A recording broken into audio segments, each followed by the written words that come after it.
"Fly this chopper, and I'll marry you right here, right now." The words cut through the crisp morning air at the Denver Aviation Expo like a blade, followed immediately by laughter from the crowd of executives and investors gathered around the sleek black helicopter on display. Victoria Chen, CEO of SkyTech Industries and one of the youngest billionaires in aerospace technology, stood with her arms crossed, a smirk playing on her perfectly painted lips as she stared down at the man who had dared to approach her exhibit. Thomas Williams stood perfectly still, his worn jacket hanging loose on his frame, his weathered hands clasped calmly in front of him. At 42 years old, he'd learned that silence often spoke louder than words, especially when people had already decided who you were before you opened your mouth. "I'm serious," Victoria continued, her voice dripping with mockery as she gestured toward the $4.5 million AWW-139 helicopter behind her. "You look like you could use a lucky break, so here's the deal. If you can actually fly this machine, I'll marry you. Hell, I'll even throw in a job." She turned to her entourage, a collection of suits and designer dresses, all of them, grinning at what they clearly considered harmless entertainment. "What do you all think? Should we give our guest a chance? My name is Thomas Williams, and 6 months ago I had an apartment, a car, and enough money in my savings to feel secure. Then my mother got sick. Stage 4 cancer with no insurance, and I made a choice that most people would call stupid. I sold everything, spent every dollar I had, and when that wasn't enough, I borrowed more. She lived 8 more months, and I'd make the same choice again without hesitation. But when she passed, I was left with nothing except the clothes on my back and a debt that followed me like a shadow. The streets of Denver became my home, and people like Victoria Chen became my daily reality. Folks who looked right through me as if I were invisible, or worse, looked at me like I was something to be scraped off their expensive shoes. "Ma'am, I wasn't asking to fly your helicopter," Thomas said quietly, his voice steady despite the humiliation burning in his chest. "I was just admiring the craftsmanship. The AW-139 is a remarkable machine, twin-engine, IFR capable, excellent safety record." Victoria's eyebrow arched. "Oh, so the homeless man knows helicopters? How adorable." She stepped closer, her heels clicking against the polished convention center floor. "Let me guess. You watched a YouTube video, read about it in a magazine you found in a trash can." A few people in the crowd shifted uncomfortably, but no one spoke up. Thomas noticed a young woman in a SkyTech uniform, probably an engineer or pilot, looking away, her jaw tight with what might have been shame. But she stayed silent, just like everyone else. "Something like that," Thomas replied, meeting Victoria's gaze without flinching. There was something in his eyes, a depth, a knowing, that made her pause for just a fraction of a second before her mask of superiority slid back into place. "You know what? I'm feeling generous today," Victoria announced, pulling out her phone and typing rapidly. "My social media followers would love this, a feel-good story about giving opportunities to the less fortunate." She looked up at Thomas with a smile that didn't reach her eyes. "So, here's what's going to happen. You're going to attempt to start this helicopter. Just start it. I'm not crazy enough to let you actually fly. And when you fail spectacularly, I'm going to offer you a job cleaning our facilities. See, I'm not heartless. I believe in second chances." The crowd murmured approvingly, several people already recording on their phones. This was content gold, the benevolent billionaire helping the downtrodden. It would play beautifully on Instagram. Thomas looked at the helicopter, then back at Victoria. "And if I can start it, then I'll be shocked," she laughed. "But sure, let's make it interesting. If you can start it properly, and I mean properly, following actual procedures, I'll give you $10,000 cash, right here, right now." She pulled out her wallet, flashing a stack of hundreds. "But when you can't, you take the cleaning job, and you thank me publicly for my generosity. Deal?" What Victoria Chen didn't know, what none of them knew, was that Thomas had spent the last 3 weeks watching her company. Not because he was obsessed or dangerous, but because he'd recognized something in Skytech's recent press releases that had made his blood run cold. Technical specifications that were wrong, safety protocols that had been modified in ways that violated FAA regulations. He'd tried to send emails, make phone calls, but a homeless man's warnings don't get past corporate receptionists. So he'd come here today with a different plan. He'd come to warn her in person, to make her listen before someone got killed. But now, standing in front of this helicopter with dozens of cameras pointed at him and Victoria's mocking smile burning into his consciousness, a different opportunity had presented itself. "Before I agree," Thomas said slowly, "I need to know something. That modification your company made to the tail rotor assembly on your fleet, the one you announced last month to reduce maintenance costs, have you actually tested it under full load conditions?" Victoria's smile faltered. "Excuse me?" "The modification," Thomas repeated, his voice still calm but now carrying an edge of authority that made several people in the crowd lean forward. "You reduced the inspection interval from every 50 hours to every 200 hours. But the composite materials you're using in the new design haven't been certified for that extended interval, especially in cold weather operations. I'm asking if you've done the proper testing." The color drained slightly from Victoria's face. Who are you?" "Right now, I'm just a homeless man who knows helicopters," Thomas said. "But if you want me to start that machine, I need to inspect it first. Because if it has that modification, and if it hasn't been properly tested, then starting it would be the least of your worries. Flying it could be fatal." The crowd had gone silent. Victoria's head of security stepped forward, but she held up a hand to stop him. Her eyes were locked on Thomas now, really seeing him for the first time, and what she saw made something cold settle in her stomach. "Who are you?" she asked again, her voice barely above a whisper. Thomas smiled, not mockingly, not angrily, but with the quiet confidence of a man who had nothing left to lose and everything to prove. "Start recording, Ms. Chen, because what I'm about to show you is going to change everything you think you know about your company, about me, and about the 23 pilots currently flying your modified helicopters across this country." He walked toward the helicopter, and this time no one tried to stop him. His hands moved over the exterior with the practiced ease of someone who had done this thousands of times, checking panels, testing connections, his fingers finding problems that shouldn't exist in a brand new display model. "This aircraft has 3 critical safety violations," Thomas announced, his voice carrying across the now silent crowd. "The tail rotor assembly has stress fractures consistent with improper installation. The hydraulic pressure gauge has been tampered with to hide a leak, and someone has bypassed the engine temperature warning system, probably to prevent embarrassing alarms during the demonstration." Victoria's face had gone from pale to ashen. "That's impossible. This helicopter was inspected this morning by our chief mechanic." "Then your chief mechanic is either incompetent or corrupt," Thomas said flatly. He turned to face her, and in that moment, standing beside the machine he clearly understood better than anyone present, he no longer looked like a homeless man. He looked like exactly what he was, someone who had been broken by circumstances but not defeated by them. "Now, do you want me to start this helicopter and risk it exploding in front of all these cameras? Or do you want to hear about the 16 months I spent as a test pilot for the Army's 160th Special Operations Aviation Regiment before I became a civilian contractor? Your choice, Ms. Chen." The silence that followed was deafening.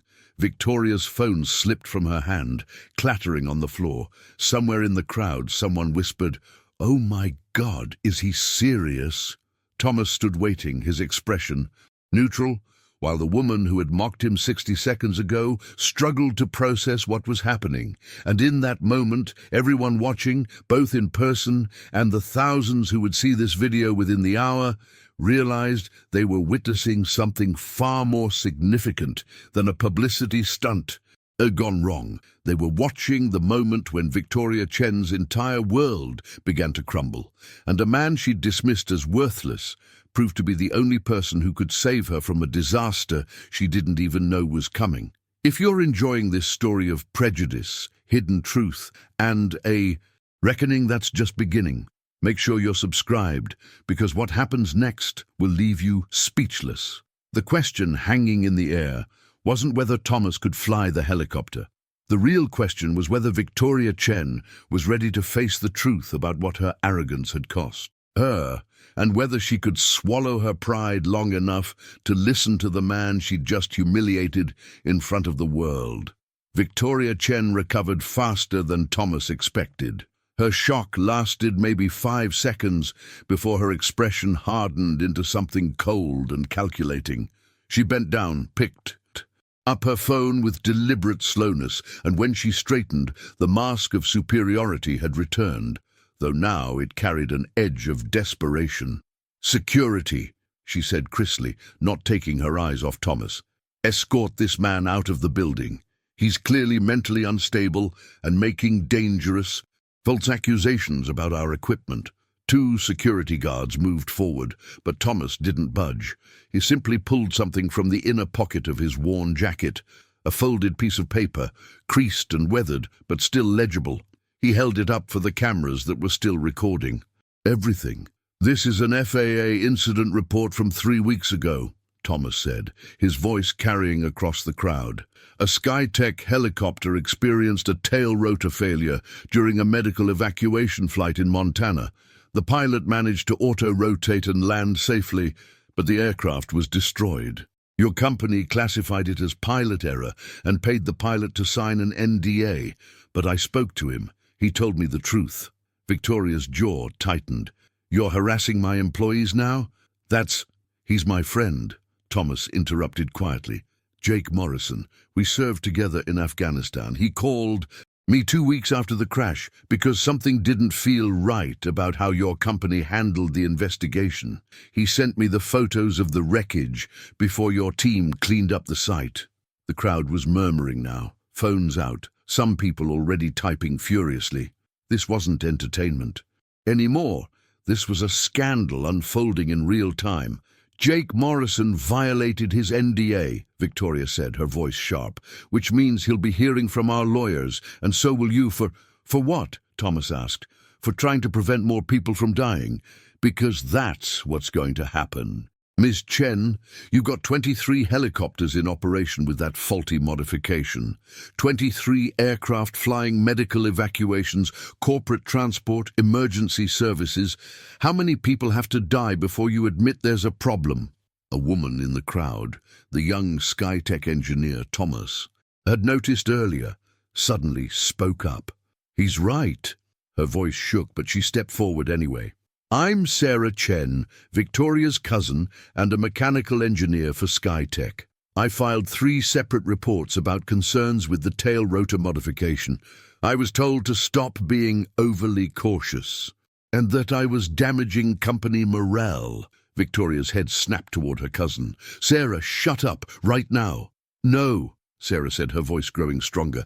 "I'm done shutting up. I'm done watching you prioritize profit margins over safety. And I'm definitely done watching you humiliate people who are trying to help." She looked at Thomas. "I'm sorry. I should have spoken up sooner." Thomas nodded at her, a gesture of understanding and forgiveness that seemed to cost Victoria something to witness. The control she'd had over the situation was slipping through her fingers like water, and everyone could see it. "This is absurd," Victoria said, forcing a laugh that sounded hollow.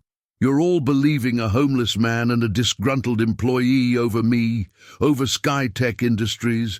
We're a billion-dollar company with a perfect safety record." "You had a perfect safety record," Thomas corrected. "Past tense. And it was only perfect because you've been covering up incidents, paying people off, and intimidating anyone who questions your decisions." He took a step closer to her, and despite the security guards flanking him, Victoria instinctively stepped back. "I know because I tried to warn you. I sent 14 emails to your company's safety department. I called your headquarters 6 times. I even tried to reach you through LinkedIn. Every single attempt was ignored or blocked." We get hundreds of emails from crazy people every day, Victoria shot back. We can't respond to every conspiracy theorist who I included my military service record, Thomas said quietly. My FAA certifications, my contact information for the Army's 160th SOAR to verify my credentials. I wasn't some random conspiracy theorist. I was a qualified expert trying to save lives. But you know what I think happened? I think someone in your company saw my emails, saw that I was flagged as no permanent address in the system, and decided I wasn't worth taking seriously. The silence that followed was damning. Victoria's face had gone pale again, and Thomas could see the moment she realized he was right. Someone in her organization had dismissed his warnings because of his circumstances, and now that decision was about to cost her everything. I want to show you something, Thomas said, pulling out a battered smartphone, the kind you could buy at a convenience store for $30. He swiped through it and held up a photo. This is me 4 years ago at Edwards Air Force Base. I'm standing next to a prototype helicopter that I just finished testing. See that man next to me? That's General Robert Hayes, Commander of Army Aviation. He wrote me a letter of recommendation that called me one of the finest pilots I've ever had the privilege of working with. He swiped to another photo. This is me receiving the Distinguished Flying Cross for a mission in Syria, where I extracted a team of Special Forces operators under heavy fire. The helicopter took 17 rounds. I brought everyone home alive. Another swipe. This is me at my mother's bedside 3 years ago, the day I found out she had cancer. That's the day I made the decision to leave military contracting and take care of her full time. I had $180,000 in savings. Her treatment cost $340,000 over 16 months. I sold my house, my car, everything I owned. When she died, I had $3,400 in debt and no job because I'd been out of the industry too long. Thomas lowered the phone, and for the first time, his voice carried a weight of emotion that made several people in the crowd look away. I don't tell you this for sympathy. I tell you this so you understand that I didn't end up on the streets because I'm lazy or incompetent or any of the other things people assume about homeless people. I ended up here because I made a choice to save my mother's life, and I'd make that choice again. But that doesn't mean I stopped being a pilot. It doesn't mean I stopped caring about aviation safety. And it sure as hell doesn't mean I deserve to be mocked by someone who's putting lives at risk because she's too arrogant to listen. Victoria stood frozen, her carefully constructed world crumbling around her.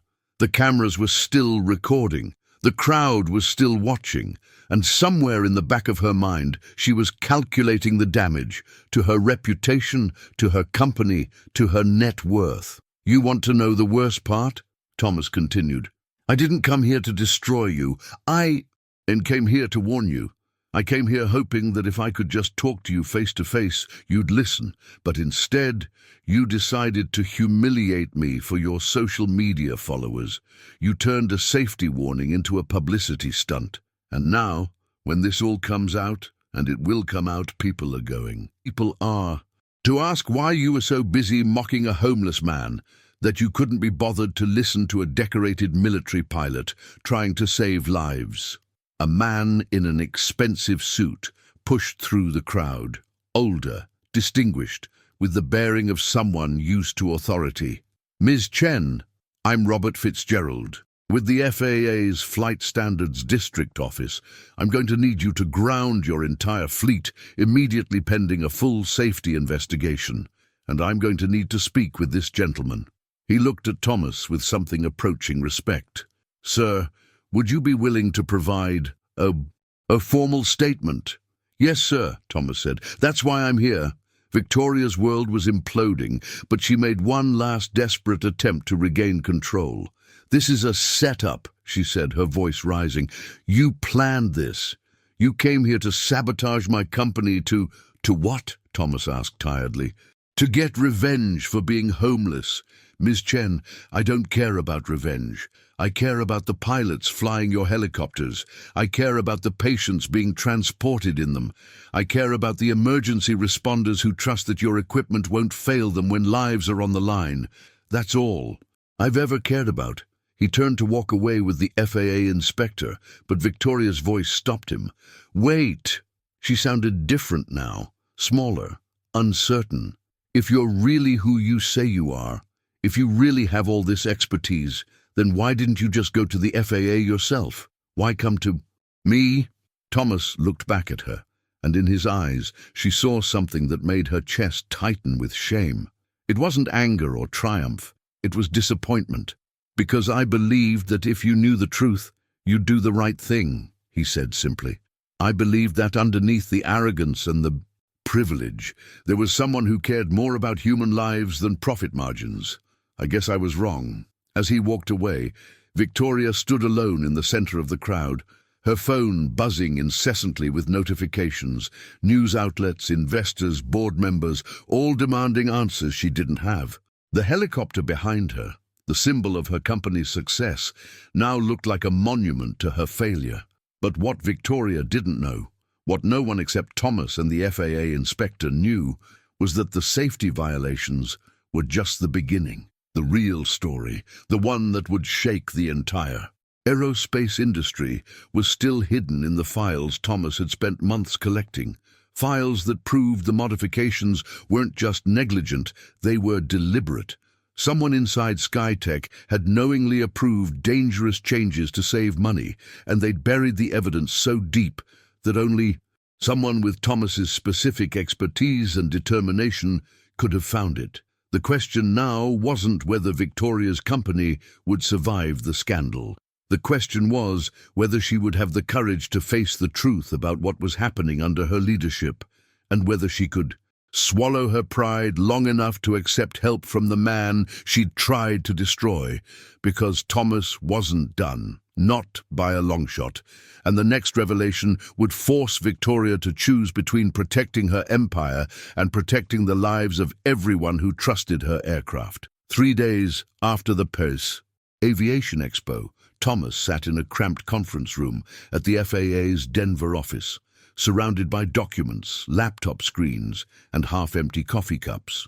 Across from him, Inspector Robert Fitzgerald reviewed a technical report with the kind of focused intensity that Thomas recognized from his military days, the look of someone who understood that lives hung in the balance. "This is damning," Fitzgerald said, tapping a page filled with engineering specifications. "If even half of what you're showing me is accurate, we're looking at criminal negligence at minimum, possibly manslaughter charges if we can prove they knew about the defects before that Montana crash." Thomas nodded, pulling up another file on his laptop.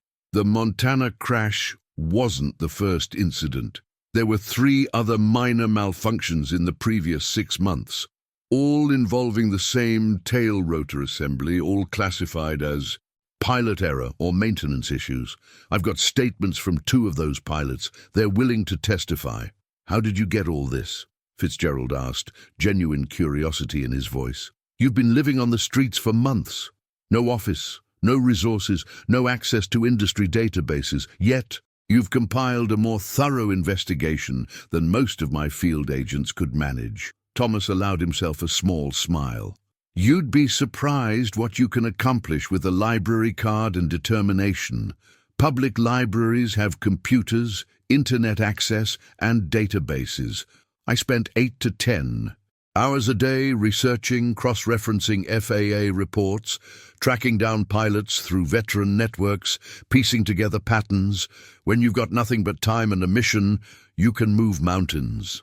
The door opened, and a woman in her mid-30s entered, carrying a leather briefcase and radiating the kind of confidence that came from winning battles in courtrooms. She was black, her hair pulled back in a professional bun, her suit impeccable despite the early hour.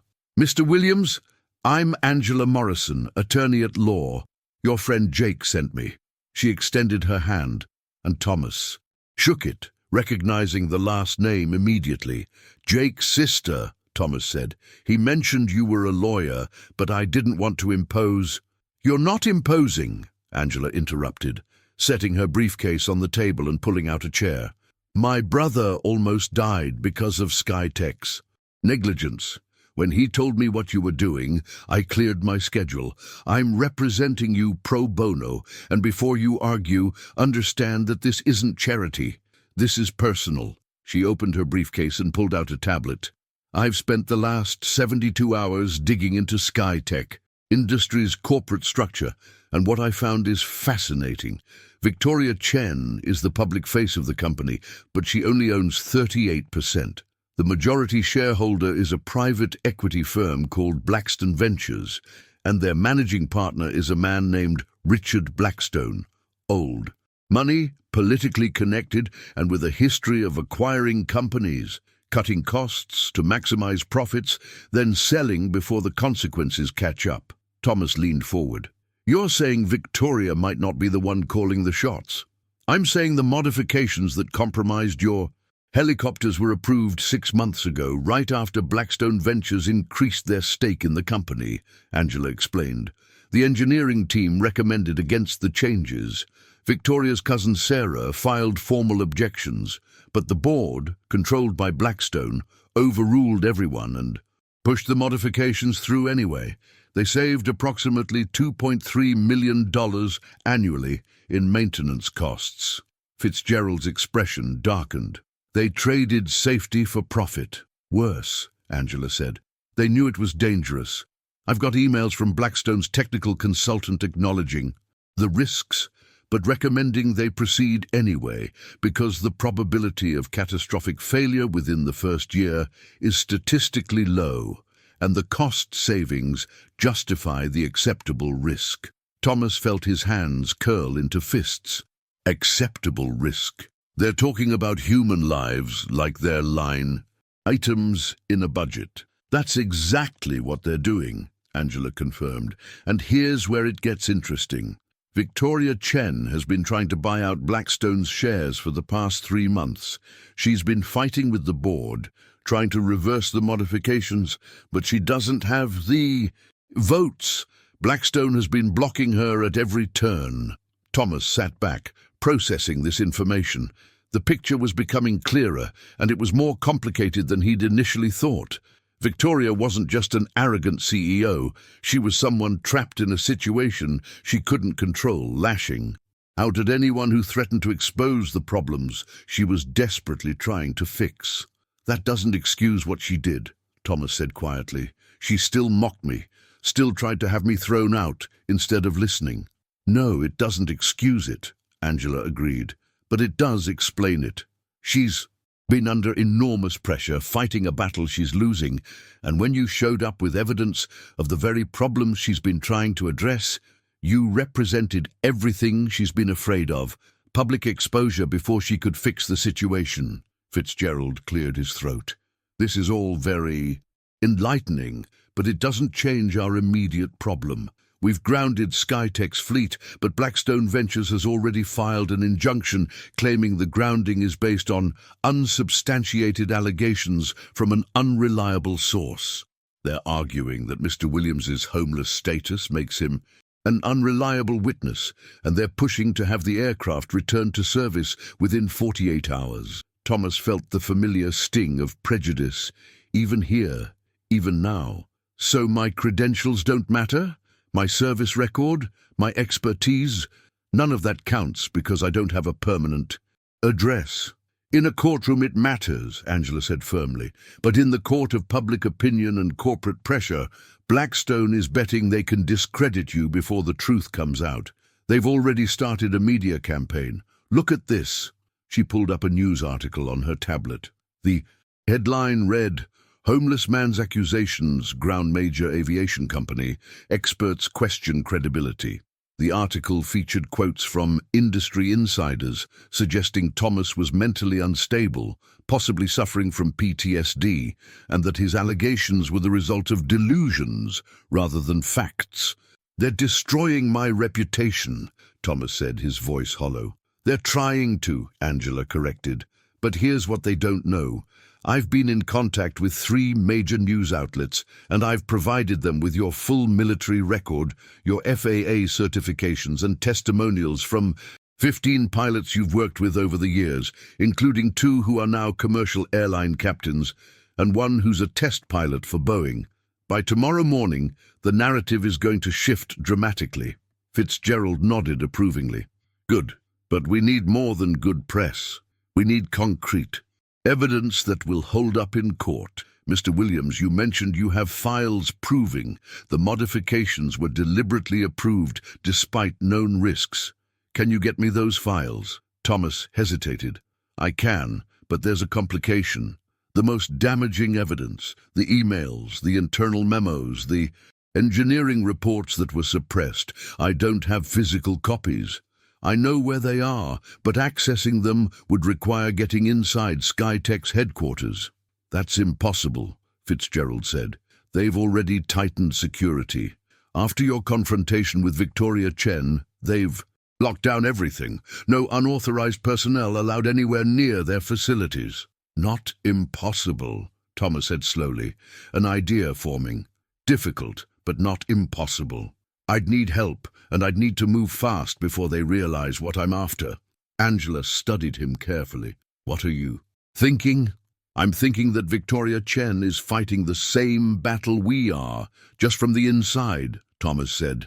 And I'm thinking that if I can get to her, if I can make her understand that I'm not her enemy, she might be willing to help us get the evidence we need to take down Blackstone. That's a huge gamble, Fitzgerald warned. She humiliated you publicly.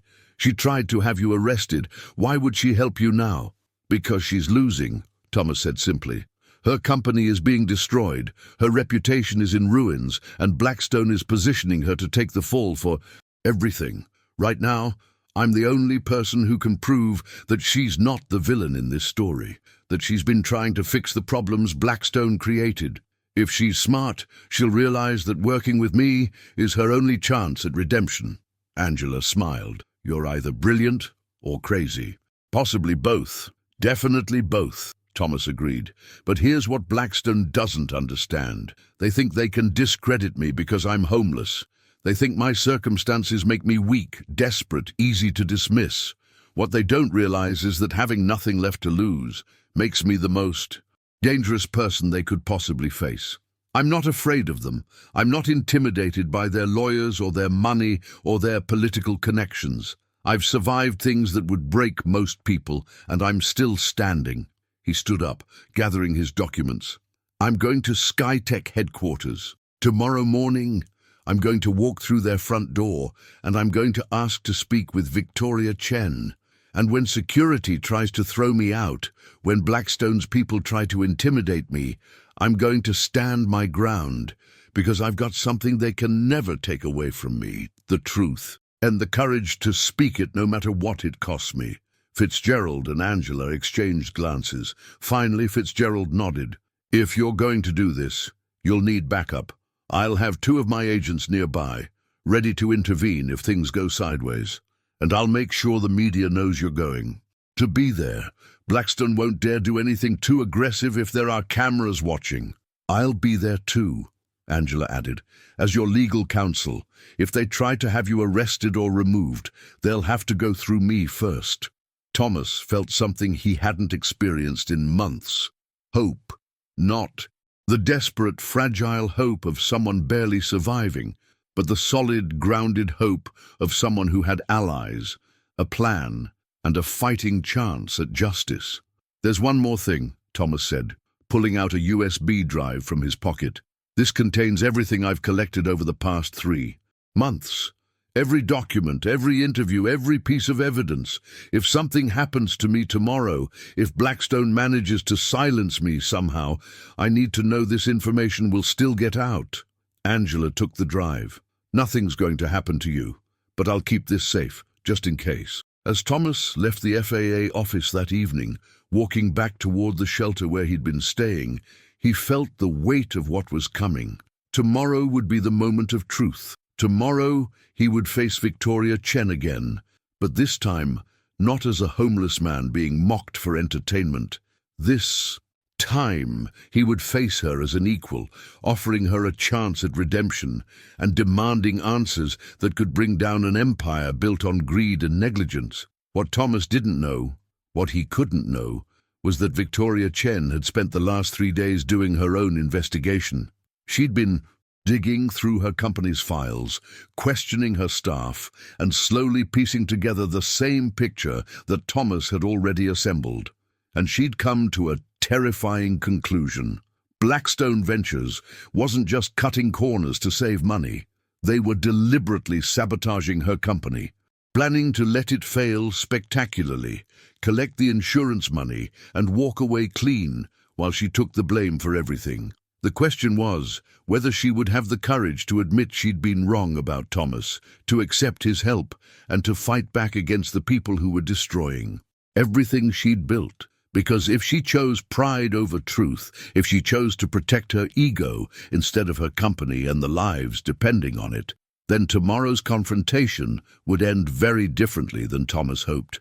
And somewhere in a luxury office overlooking downtown Denver, Richard Blackstone was making plans of his own, plans that involved making sure Thomas Williams never got the chance to expose the truth. Thomas stood in front of the bathroom mirror at the Denver Veterans Shelter, adjusting the tie that Jake Morrison had lent him. The suit was borrowed too, from a veterans job placement program, and while it wasn't expensive, it was clean, pressed, and fit reasonably well. He barely recognized the man staring back at him. 3 months of living on the streets had aged him, carved lines into his face that hadn't been there before, but beneath the weariness, his eyes still held the sharp focus of a military pilot preparing for a critical mission.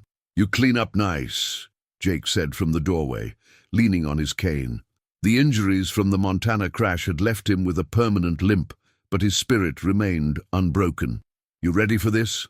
"As ready as I'll ever be," Thomas replied, turning away from the mirror. "Angela's meeting me outside Skytech at 9. Fitzgerald will have his people positioned nearby. The media's been tipped off. Everything's in place. And if Victoria refuses to see you, then we go to Plan B, release everything to the press, and let the chips fall where they may. But I don't think it'll come to that. She's smart enough to know she needs allies right now, and I'm offering her a way out of the trap Blackstone's built around her." Jake handed Thomas a folder. "These are the additional statements I collected yesterday. 2. More pilots willing to testify about near misses with Skytech aircraft. Both of them were pressured to sign NDAs. Both of them are ready to break those agreements if it means preventing more crashes." Thomas flipped through the documents, his jaw tightening as he read the accounts. "Blackstone's going to fight this with everything they have. They'll drag these pilots through the mud, question their competence, their motives." "Let them try," Jake interrupted. "Every pilot I talked to said the same thing. They'd rather face Blackstone's lawyers than live with the guilt of staying silent." "While people die." "You started something, Thomas. You gave people permission to speak up, to fight back. That's worth more than you know." Thomas nodded, slipping the folder into his briefcase. Another borrowed item, this one from Angela. "I need to ask you something. If this goes wrong, if Blackstone manages to bury me and the evidence, I need you to promise you'll keep fighting. Don't let them win." "It's not going to go wrong," Jake said firmly. "But if it does, you have my word. We don't leave anyone behind, remember? That was the motto in Afghanistan, and it's still the motto now." They clasped hands, a warrior's grip that spoke of shared battles and unbreakable bonds. Then Thomas picked up his briefcase and walked out into the cold Denver morning, ready to face the biggest challenge of his civilian life. Across town, in her penthouse office overlooking the city, Victoria Chen sat, surrounded by documents that painted a picture of betrayal so complete it took her breath away. She'd spent the entire night going through files her IT director had quietly retrieved before Blackstone's people could delete them. Emails, financial records, engineering reports that had been deliberately suppressed. The evidence was overwhelming. Blackstone Ventures hadn't just cut corners on the helicopter modifications. They'd systematically dismantled every safety protocol she'd put in place, overruled her engineering team's objections, and created a paper trail that made it look like she'd approved everything. They were setting her up to take the fall for their criminal negligence, and she'd been too focused on fighting them to see the trap closing around her. Her phone buzzed with another message from Richard Blackstone. Board meeting at 10 a.m. We'll be discussing your future with the company. I suggest you prepare a resignation statement. Make it graceful, and we'll ensure you walk away with your reputation intact. Fight us, and we'll destroy you. Victoria's hands trembled with rage. They thought they could force her out, make her the scapegoat, and continue their profitable destruction of everything she'd built. They thought she'd go quietly to protect what was left of her reputation. They were wrong. Her assistant knocked on the door. "Ms. Chen, there's someone here to see you. He doesn't have an appointment, but he says it's urgent. His name is Thomas Williams." Victoria's breath caught. The homeless man, no, the decorated pilot, who'd exposed her company's failures in front of the world. The man she'd humiliated, mocked, tried to have arrested. The man who'd been right about everything. "Send him in," she said quietly. "But Ms. Chen..." Security said, "I said send him in," Victoria repeated, her voice carrying the authority that had built a billion-dollar company. "And tell security that Mr. Williams is my guest. Anyone who interferes will be fired immediately." 5 minutes later, Thomas walked into her office, and Victoria saw him clearly for the first time. Not as a homeless man to be dismissed, but as a fellow warrior who'd been fighting the same battle from a different position. He carried himself with quiet dignity, his borrowed suit unable to hide the military bearing that defined him. "Ms. Chen," Thomas said, stopping a respectful distance from her desk. "Thank you for seeing me." "Mr. Williams," Victoria replied, standing, "I owe you an apology. What I did at the expo was inexcusable. I let my fear and frustration turn me into someone I'm ashamed of. I'm sorry." Thomas blinked, clearly not expecting this. "I appreciate that, but I'm not here for an apology. I'm here because we have a common enemy, and I think we can help each other." Victoria gestured to the chairs in front of her desk. "Sit, please, and tell me what you know about Blackstone Ventures." For the next hour, they compared notes, laying out the evidence they'd each collected. Victoria's files showed the financial manipulation and corporate sabotage. Thomas's investigation revealed the technical negligence and cover-ups. Together, the picture was damning. A deliberate conspiracy to prioritize profits over safety, with a plan to let Victoria take the blame when everything inevitably collapsed. "They're going to try to force me out this morning," Victoria said, checking her watch. "The board meeting starts in 40 minutes. Blackstone has the votes to remove me as CEO and install their own puppet.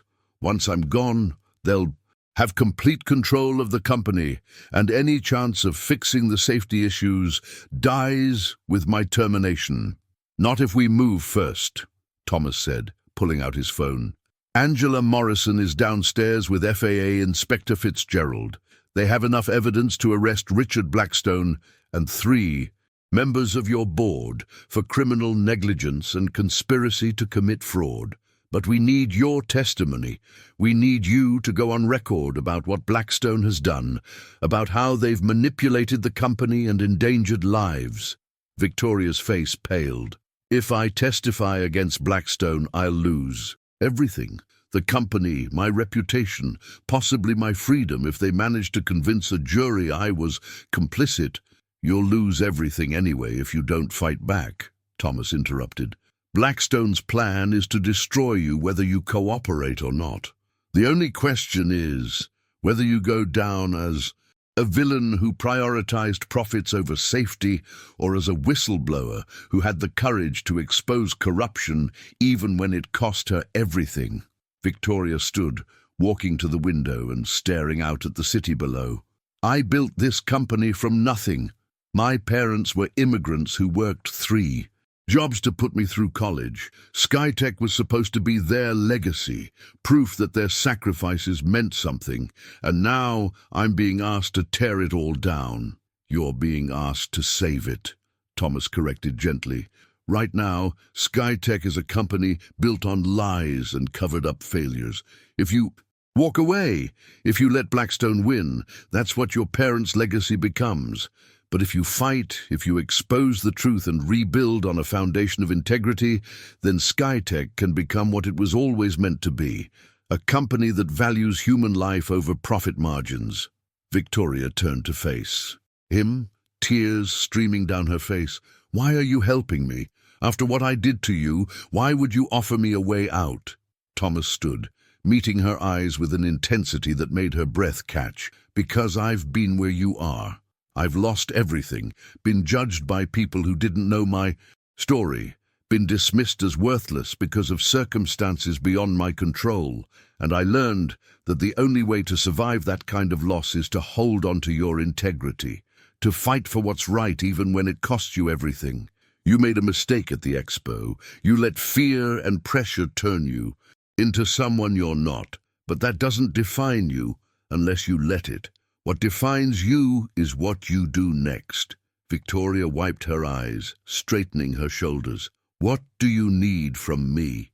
I need you to come to that board meeting with me, with Angela, and with Inspector Fitzgerald. I need you to stand up in front of Blackstone and the board and tell them that you know what they've done, that you have evidence, and that you're cooperating with federal investigators. I need you to be brave enough to blow up your own company to save the lives of everyone who depends on it. And after that, Victoria asked, after I destroy everything I've built? After that we rebuild, Thomas said simply, together. You've got the business expertise and the industry connections. I've got the technical knowledge and the credibility with pilots. Angela's got the legal skills to navigate the aftermath. We can create something new, something better, a company that actually lives up to the ideals you started with. Victoria laughed, a sound somewhere between hope and hysteria. You're asking me to trust a homeless man I tried to humiliate, to destroy my own company, and to rebuild with nothing but good intentions and borrowed suits. That's insane. Completely insane, Thomas agreed with a slight smile. But it's also the right thing to do. And I think, deep down, you know that. Victoria looked at him for a long moment, then nodded. Okay, let's do it. Let's burn it all down and down. See what rises from the ashes. As they walked toward the elevator together, the disgraced CEO and the homeless pilot who'd exposed her company's failures, neither of them knew that Richard Blackstone had been watching the entire conversation through a hidden camera in Victoria's office. And neither of them knew that he'd already set in motion a plan to discredit them both before they could reach the board meeting. If you're following this story of courage, redemption, and the fight against corporate greed, make sure you're subscribed, because what happens in that boardroom will change everything, not just for Thomas and Victoria, but for the entire aviation industry. The battle was about to begin, and the outcome would determine whether justice could triumph over power, whether truth could overcome corruption, and whether two people from completely different worlds could find common ground in their shared commitment to doing what was right, no matter the cost. The boardroom of Skytech Industries occupied the entire top floor of the downtown Denver headquarters, with floor-to-ceiling windows offering a panoramic view of the Rocky Mountains. Under different circumstances, it would have been breathtaking. Today, it felt like a gladiatorial arena. Richard Blackstone sat at the head of the conference table, flanked by 3 board members who'd been carefully selected for their loyalty to Blackstone Ventures. He was in his early 60s, silver-haired and distinguished, wearing a suit that cost more than most people earned in a month. His expression was one of calm confidence, the look of a man who'd won this battle before it even began. "Victoria," he said smoothly as she entered with Thomas, Angela, and Inspector Fitzgerald. "I wasn't aware we were having guests at this board meeting. And Mr. Williams, I'm surprised to see you here. I thought security had been instructed to keep you off the premises." Security answers to me, Victoria said coldly, taking her seat at the opposite end of the table. And Mr. Williams is here at my invitation, along with my legal counsel and a federal investigator. I think you'll find their presence very relevant to today's discussion. Blackstone's smile didn't waver, but something cold flickered in his eyes. I see. Well, this is highly irregular, but I suppose we can accommodate your guests for a few minutes before we proceed with the actual business of this meeting, namely, your resignation. I'm not resigning, Victoria said flatly, but you are going to prison. The room went silent. The three board members exchanged nervous glances. Blackstone's smile finally faded. That's quite an accusation, he said, carefully. I hope you have evidence to support such a serious claim, because if you don't, you're looking at a defamation lawsuit that will destroy what's left of your reputation. Angela stood, opening her briefcase and pulling out a thick folder. We have evidence. Emails showing that you personally approved the helicopter modifications despite being warned they were unsafe. Financial records proving you diverted funds meant for safety testing into your personal accounts. Testimony from engineers who were threatened with termination if they reported safety concerns. And recordings of phone conversations where you explicitly discussed letting acceptable losses occur to maximize short-term profits before selling your stake in the company. She slid copies of documents across the table to each board member. You've been systematically sabotaging Skytech Industries, creating a situation where the company would fail catastrophically, allowing you to collect insurance payouts and walk away while Ms. Chen took the blame. That's conspiracy to commit fraud, criminal negligence, and depending on how the Montana crash investigation concludes, potentially manslaughter. Blackstone's face had gone pale, but he recovered quickly. These documents are fabricated. This is clearly a desperate attempt by Victoria to deflect blame for her own failures. She's the CEO. She's responsible for everything that happens in this company. If there were safety issues, they occurred under her watch, with her approval. That's where you're wrong, Thomas said, speaking for the first time. He stood, pulling out his own folder. I've spent 3 months documenting every decision made regarding the helicopter modifications. I've interviewed engineers, pilots, and maintenance personnel. I've traced every email, every memo, every approval through the chain of command. And what I found is a clear pattern. Every time Ms. Chen or her engineering team tried to implement safety measures, you blocked them. Every time they raised concerns, you overruled them. You used your majority stake to force through dangerous changes, and you created a paper trail designed to make it look like Victoria approved everything. He placed a document in front of Blackstone. This is an email from you to the board, dated 6 months ago. In it, you explicitly state that Victoria's excessive focus on safety protocols is hindering profitability, and recommend that the board take steps to limit her operational authority. 3 days later, the board voted to require Victoria to get approval from you personally before implementing any new safety measures. You didn't just ignore safety. You actively prevented anyone else from addressing it. One of the board members, an older woman named Patricia Henderson, spoke up. Richard, is this true? Did you block safety measures? Of course not, Blackstone said, but his voice had lost its confidence.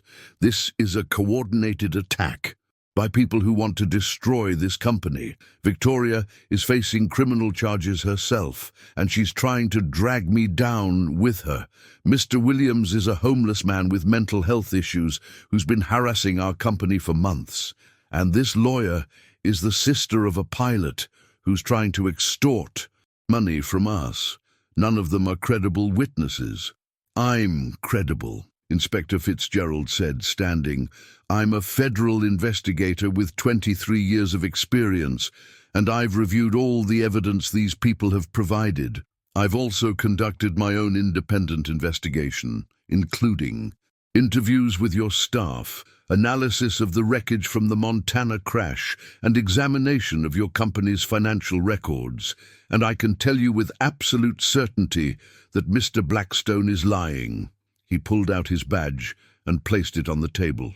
"Richard Blackstone, I'm placing you under arrest for conspiracy to commit fraud, criminal negligence, and obstruction of a federal investigation. You have the right to remain silent." "This is outrageous," Blackstone shouted, standing abruptly. "You can't arrest me based on fabricated evidence from unreliable witnesses.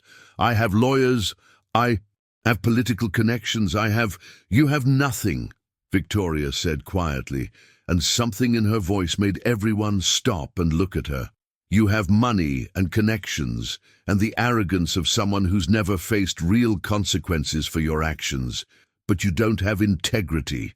You don't have courage, and you don't have the one thing that actually matters, the truth." She stood, walking around the table until she was face to face with Blackstone. "I built this company with my own hands. I worked 18-hour days, sacrificed relationships, poured my heart and soul into creating something that mattered, and you tried to turn it into just another profit machine, another line item in your portfolio. You didn't care about the pilots flying our aircraft. You didn't care about the patients being transported.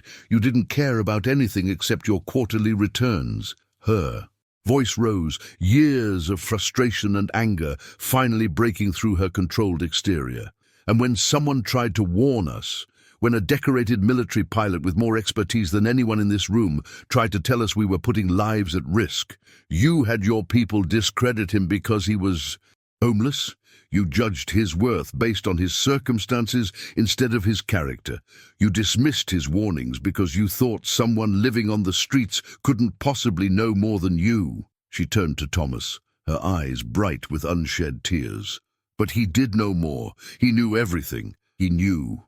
And he tried to save us anyway, even after I humiliated him, even after we treated him like he was worthless. He could have just walked away, let us destroy ourselves, but he didn't, because unlike you, Richard, he actually cares about human life more than his own pride." Blackstone's face had turned red with rage. "You're making a mistake, Victoria. You think you're the hero in this story? You're just as guilty as I am. You signed off on those modifications. You approved the cost-cutting measures. You're going down with me." "Maybe," Victoria said calmly, "maybe I will face charges for not fighting harder, for not seeing what you were doing soon enough, but at least I'll face them knowing I did the right thing in the end. Can you say the same?"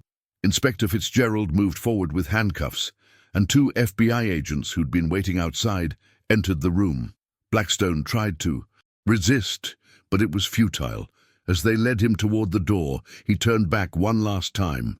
"This isn't over," he snarled. "I have the best lawyers money can buy. I'll be out by tomorrow, and when I am, I'll destroy all of you. Your company, your reputations, your lives. I'll burn it all to the ground." "You already tried that," Thomas said quietly, "and you failed, because you made the same mistake everyone makes. You thought that having nothing meant I had nothing to fight for. But the truth is, having nothing means I have nothing to lose. And that makes me more dangerous than you could ever imagine." As Blackstone was escorted out, the remaining board members sat in stunned silence. Finally, Patricia Henderson spoke. "What happens now? With Blackstone arrested and the fleet grounded, Skytech is facing bankruptcy. We have lawsuits pending, contracts being cancelled, investors pulling out. The company might not survive this." "Then we rebuild," Victoria said firmly.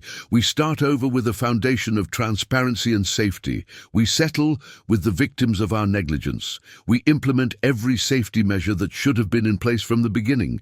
And we prove that a company can prioritize human life and still be profitable." She looked at Thomas. "But I can't do it alone.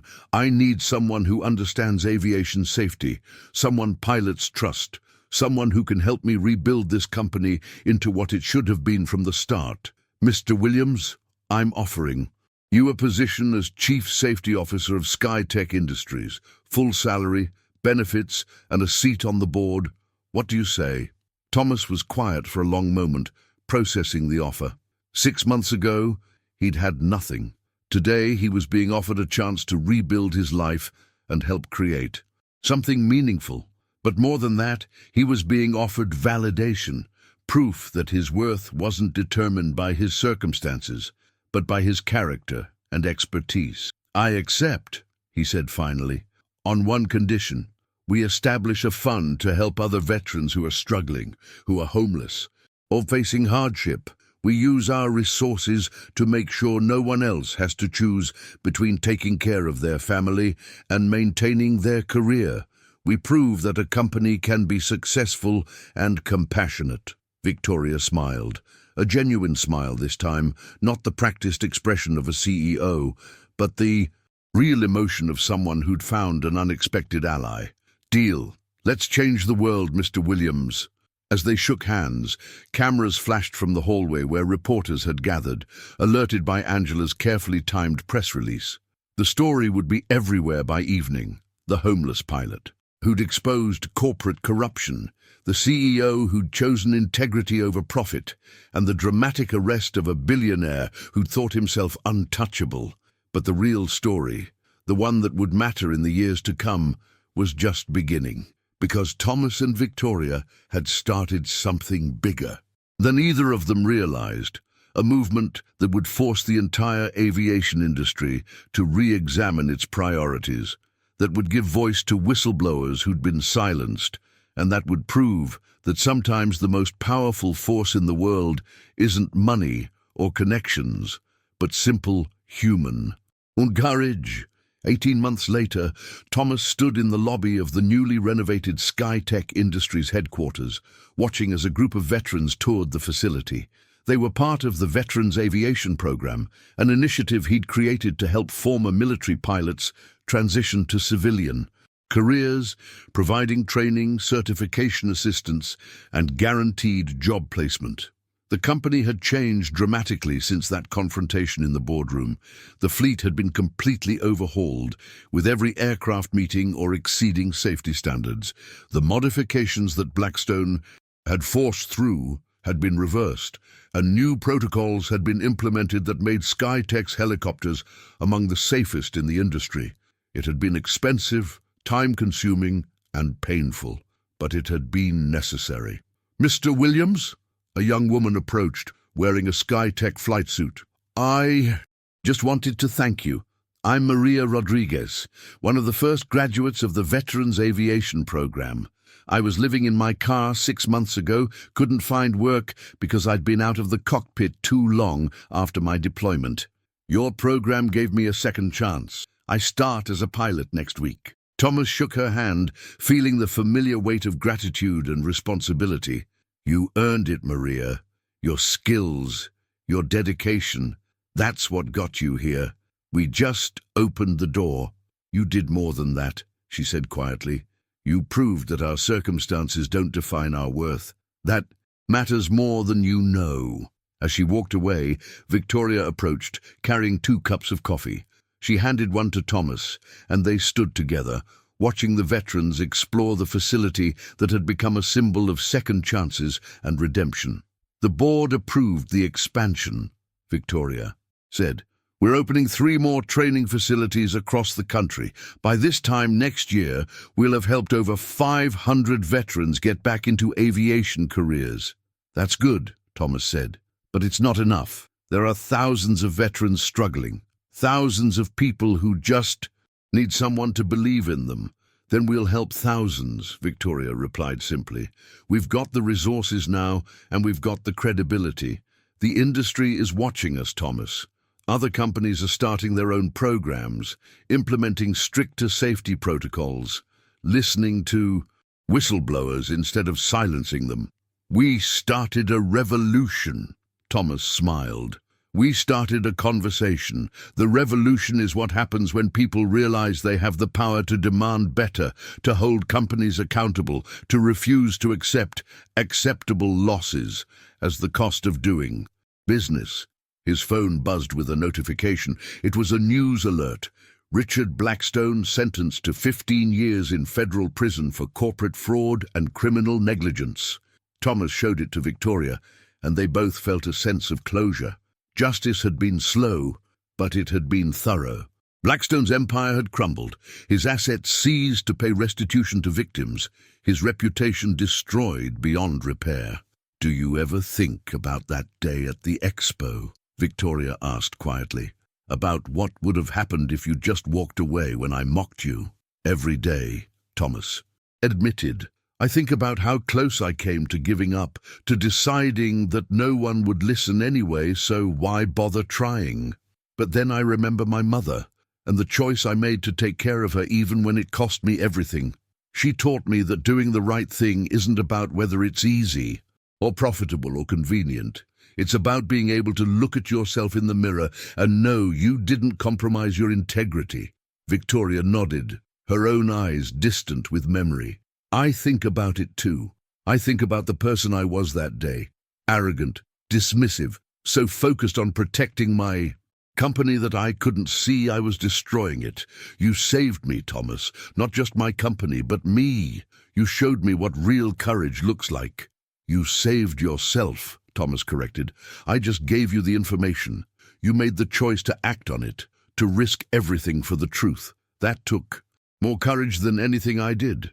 They stood in comfortable silence, two people from completely different worlds who'd found common ground in their shared commitment to integrity. Thomas had an apartment now, a salary that let him live comfortably, and respect from an industry that had once dismissed him. But more than that, he had purpose. He had proof that his mother's sacrifices hadn't been in vain, that the choices he'd made had led him exactly where he needed to be. "There's something I need to tell you," Victoria said, pulling an envelope from her jacket. "The board voted unanimously to make you a partner in the company. 20% equity, full voting rights, and a seat as co-CEO alongside me. You've earned it, Thomas. You've rebuilt this company as much as I have." Thomas took the envelope, staring at it in disbelief. "Victoria, I can't accept this. It's too much." "It's not enough," she interrupted. "You gave me back my integrity. You gave hundreds of veterans their careers back. You changed an entire industry's approach to safety. If anything, 20% is too little. But it's what the board approved, so it'll have to do."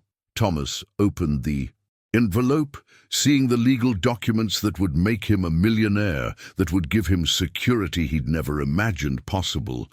But what struck him most wasn't the money or the power. It was the validation, the proof that his worth had never been determined by his circumstances, that the expertise and character he'd maintained, even while living on the streets, had always been valuable, even when the world couldn't see it. "Thank you," he said simply, and Victoria understood that he wasn't just thanking her for the partnership, he was thanking her for seeing him, for listening, for having the courage to admit she'd been wrong. "Thank you," she replied, and they both knew she was thanking him for the same thing. That evening, Thomas stood at a podium in front of 300 people, veterans, aviation professionals, journalists and advocates who'd gathered for the first annual SkyTech Safety and Veterans Summit. He'd been asked to give the keynote speech, and as he looked out at the crowd, he saw faces that reflected his own journey, people who'd struggled, who'd been dismissed, who'd fought their way back from circumstances that should have broken them. "My name is Thomas Williams," he began, his voice steady and strong. 18 months ago, I was homeless. I was living in shelters, spending my days in libraries, trying to warn anyone who would listen that people were going to die because of corporate negligence. And I was ignored, dismissed, mocked, not because my information was wrong, but because people judged my worth based on my circumstances rather than my character. He paused, letting the words sink in. "I'm not telling you this for sympathy. I'm telling you this because every single person in this room has been judged unfairly at some point. You've been told you're not good enough, not qualified enough, not worthy enough. You've been dismissed because of your background, your appearance, your circumstances, and I'm here to tell you that those judgments were wrong. The room was silent, everyone leaning forward, hanging on his words. Your worth isn't determined by your bank account or your address or whether you fit someone's idea of success. Your worth is determined by your integrity, your expertise, your willingness to stand up for what's right, even when it costs you everything. And if you hold on to that, if you refuse to let circumstances define you, then eventually the world will have no choice but to see your true value. He looked directly at the veterans in the audience. Some of you are struggling right now. Some of you are facing homelessness, unemployment, challenges that seem insurmountable. And I want you to know that your service, your skills, your experience, none of that disappears because you're going through a hard time. You are still valuable. You are still worthy. And there are people and organizations ready to help you if you're willing to accept that help. Thomas gestured to Victoria, who stood at the side of the stage. Ms. Chen and I come from completely different worlds. She's a billionaire CEO. I was a homeless veteran. By every conventional measure, we should have nothing in common. But we found common ground in our shared belief that human life matters more than profit, that integrity matters more than convenience, and that sometimes the right thing to do is also the hardest thing to do. He smiled, feeling the weight of the past 18 months, the struggles, the victories, the transformation. We can't change the past. I can't get back the months I spent on the streets. Victoria can't undo the damage that was done under her company's name, but we can change the future. We can build something better. We can create a world where whistleblowers are protected instead of punished, where safety is prioritized over profits, where people are judged by their character instead of their circumstances. The applause started slowly, then built into a standing ovation that lasted several minutes. Thomas stood at the podium, overwhelmed by the response, by the realization that his story had become bigger than himself, that it had become a symbol of hope for everyone who'd ever been dismissed, overlooked, or underestimated. As the applause finally died down, Thomas delivered his closing words. The best revenge isn't destroying the people who wronged you. The best revenge is building something so meaningful, so impactful that it proves they were wrong about you all along. Richard Blackstone tried to silence me because he thought a homeless man couldn't possibly threaten his empire. But he was wrong, because I had something he could never buy, the truth and the courage to speak it. He looked out at the crowd one last time. So to everyone watching this, everyone who's struggling, everyone who's been told they're not enough, prove them wrong. Hold on to your integrity, fight for what's right, and never, ever let anyone convince you that your circumstances define your worth, because they don't. Your character defines your worth, and that's something no one can ever take away from you. The applause was deafening. As Thomas stepped away from the podium, he felt Victoria's hand on his shoulder, a gesture of solidarity and friendship. They'd both been transformed by their journey. She'd learned humility and courage. He'd learned that redemption was possible even after losing everything. Together, they'd proven that sometimes the most unlikely partnerships create the most powerful change. And they'd shown the world that justice, integrity, and human compassion could triumph over greed, arrogance, and prejudice if people were willing to fight for it. If this story of transformation, justice, and second chances has inspired you, make sure you're subscribed to hear more stories that prove the human spirit is stronger than any circumstance, and that doing the right thing, no matter how difficult, is always worth it in the end. 5 years after that confrontation at the Aviation Expo, SkyTech Industries had become the gold standard for aviation safety and corporate responsibility. The Veterans Aviation Program had helped over 3,000 former military personnel restart their careers. Victoria Chen had been named one of Time magazine's 100 most influential people for her work in corporate reform. and Thomas Williams had become a sought-after speaker and consultant, helping other companies implement safety protocols and veteran support programs. But more than the accolades or the success, what mattered most to both of them was the knowledge that they'd saved lives. The safety improvements they'd implemented had prevented countless accidents. The whistleblower protections they'd advocated for had given others the courage to speak up. And the message they'd sent, that integrity matters more than profit, had begun to change the culture of an entire industry. Richard Blackstone remained in federal prison, his empire dismantled, his name synonymous with corporate greed and criminal negligence. He'd lost everything, his wealth, his freedom, his reputation, because he'd made the fatal mistake of believing that power and money made him untouchable. He'd learned too late that the most dangerous opponent isn't the one with the most resources. It's the one with nothing left to lose and everything to fight for. And in the end, justice had prevailed. Not because it was easy, but because two people from different worlds had found the courage to stand together and demand better. They'd proven that transformation is possible, that redemption is real, and that sometimes the person you dismiss as worthless turns out to be the one who saves you. That's the power of integrity. That's the power of courage. And that's the power of refusing to let circumstances define your worth.